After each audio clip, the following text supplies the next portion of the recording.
कैसे हो मेरे भाई बंधु? आई होप आपसे बढ़िया होंगे और अपनी स्टडीज प्रॉपर तरीके से कर रहे होंगे। तो आज हमारा इलेक्ट्रोस्टैटिक्स का लेक्चर नंबर 14 है और आज के लेक्चर के अंदर हम बहुत ही इंपॉर्टेंट टॉपिक को डिस्कस करने जा रहे हैं। गॉस लॉ के बारे में हम लोग आज पढ़ने वाले हैं और इससे पहले हम लोग ये सारे टॉपिक्स को कवर कर चुके हैं अपने पिछले लेक्चर्स के अंदर। अगर आपने वो नहीं देखा है तो आई बटन में मैं दे दूंगा, वहाँ पे आप क्लिक करके हमारी प्लेलिस्ट को चेकआउट कर सकते हो क्लास प्लस फिजिक्स की, और सारे लेक्चर्स को एक एक करके अटेंड कर सकते हो। तो चलते हैं अपने आज के टॉपिक की तरफ। और आज का टॉपिक है हमारे पास गॉस लॉ। क्या है टॉपिक हमारे पास आज का? Gauss law. तो गॉस लॉ किस लिए बनाया गया?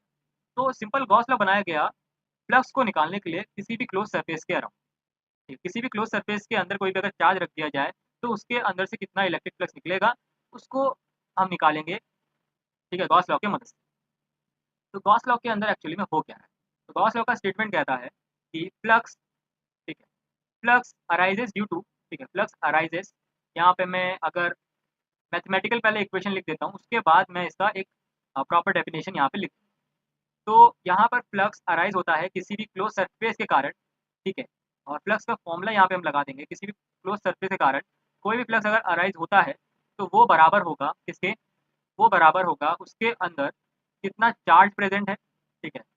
कि क्यू इनसाइड मतलब कितना उसके अंदर चार्ज प्रेजेंट है अपॉन एप्सिलॉन नॉट, ठीक है। तो ये हमारा मैथमेटिकल इक्वेशन हो जाएगा किसका? इलेक्ट्रिक फ्लक्स निकालने का किसी भी क्लोज सरफेस के अंदर, ठीक है, किसी भी क्लोज सरफेस के अंदर। तो अगर मैं इसका प्रॉपर डेफिनेशन बोलूँ तो क्या होगा? इसका प्रॉपर डेफिनेशन मैं यहाँ पर अभी लिख देता हूँ, ठीक है। प्रॉपर डेफिनेशन, तो प्रॉपर डेफिनेशन क्या होगा यहाँ पर? Flux arises, arises due to, flux arises due to a close surface, close surface having, having charge inside it, charge inside it is equal to, is equal to, is equal to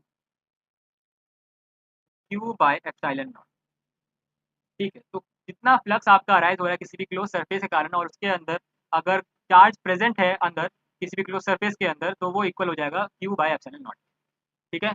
और यहाँ पर अगर मैं आपको explain करना चाहूँ तो यहाँ देखिए, तो यहाँ पे मैंने एक क्लोज सरफेस बना दिया। आप कैसा भी क्लोज सरफेस बना सकते हैं। तो क्लोज सरफेस अगर बना दिया है, इसके अंदर मैंने क्या रख दिया? कुछ चार्जेस रख दिए, ठीक है। तो यहाँ मैंने क्या रखा है? प्लस Q1 रखा है, यहाँ पे माइनस का Q2, माइनस Q3। तो ऐसे मैंने कुछ चार्जेस रखे हैं और बाहर भी कुछ चार्जेस हैं, Q4, यहाँ पे Q5, यहाँ पे Q6। अब इसके कारण क्या होगा? अंदर वाले चार्ज के कारण कितना फ्लक्स आएगा वो हमें देखना है, ठीक है। अंदर वाले चार्जेस के कारण कितना फ्लक्स आएगा, तो उससे पहले हम क्या करेंगे? किसी एक पॉइंट से हम क्या लेंगे? इलेक्ट्रिक फील्ड जनरेट करेंगे, ठीक है। तो यहाँ से अगर मैं यहाँ पर कुछ इलेक्ट्रिक फील्ड जनरेट करूँ तो ये कुछ ऐसे आएंगे, ठीक है। यहाँ पर आपको कुछ ऐसे इलेक्ट्रिक फील्ड्स देखने को मिलेंगे, ठीक है। अब इस इलेक्ट्रिक फील्ड कारण कुछ इलेक्ट्रिक फ्लक्स जनरेट होगा इसने एरिया के अंदर, ठीक है। तो इतने एरिया के अंदर जो भी आपका इलेक्ट्रिक फ्लक्स मौजूद होगा, ठीक है, इलेक्ट्रिक फ्लक्स जो भी आपका इतने एरिया क्लोज सरफेस के अंदर जितना भी आपको इलेक्ट्रिक फ्लक्स देखने को मिलेगा वही हमारा गॉस लॉ के अंदर काउंट होगा। तो यहाँ पर अगर मैं फ्लक्स निकालूँ with the help of Gauss law, तो यहाँ पर क्या हो जाएगा? Flux is equal to charge present inside the close surface. तो कितना चार्ज प्रेजेंट है इनसाइड द क्लोज सरफेस? यहाँ पर Q1, Q2, Q3 हमारा चार्ज क्लोज सरफेस के अंदर प्रेजेंट है, तो यहाँ पे हम लिख देंगे Q1 minus Q2 minus Q, minus क्यों लगा? क्योंकि चार्ज हमारा नेगेटिव में यहाँ पर दिया हुआ है बाय एप्सिलॉन नॉट। तो यहाँ पर ऐसे हम करके क्या निकाल सकते हैं? अगर हमें चार्ज मौजूद होगा तो हम यहाँ पर ये फॉर्मूला अप्लाई करके निकाल सकते हैं, हमें प्लस को खोलने की जरूरत नहीं पड़ेगी ऐसे, ठीक है।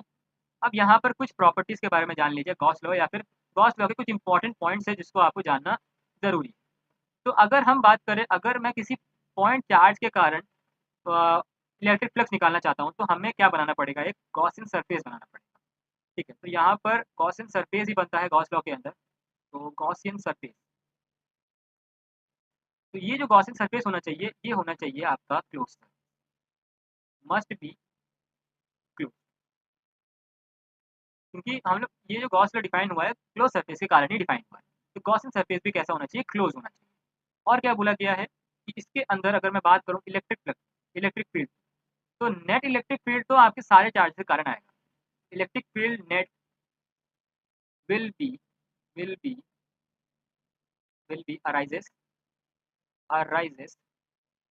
Due to all charge.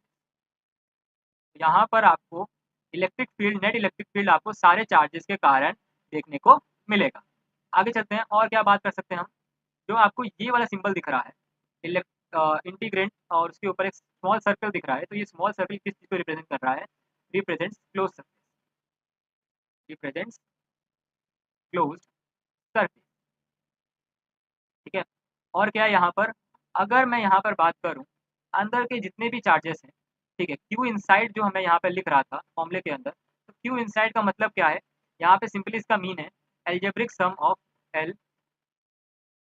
Algebraic sum of algebraic sum of all the charges present inside, all the charges present inside the closed circuit, present inside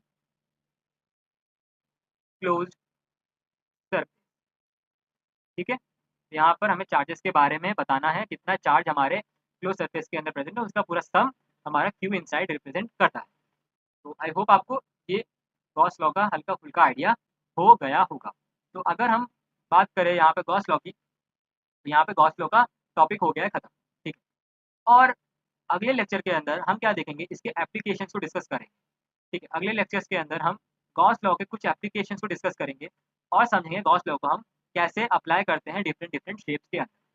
ठीक है, सिलेंडर के अंदर देखेंगे, स्फेरिकल शेप के अंदर देखेंगे, और प्लेन शीट के कारण भी गॉस लॉ के फ्लक्स निकालेंगे और इलेक्ट्रिक फील्ड निकालेंगे। ठीक है, तो मिलते हैं आपको नेक्स्ट लेक्चर में, तब तक के लिए बाय।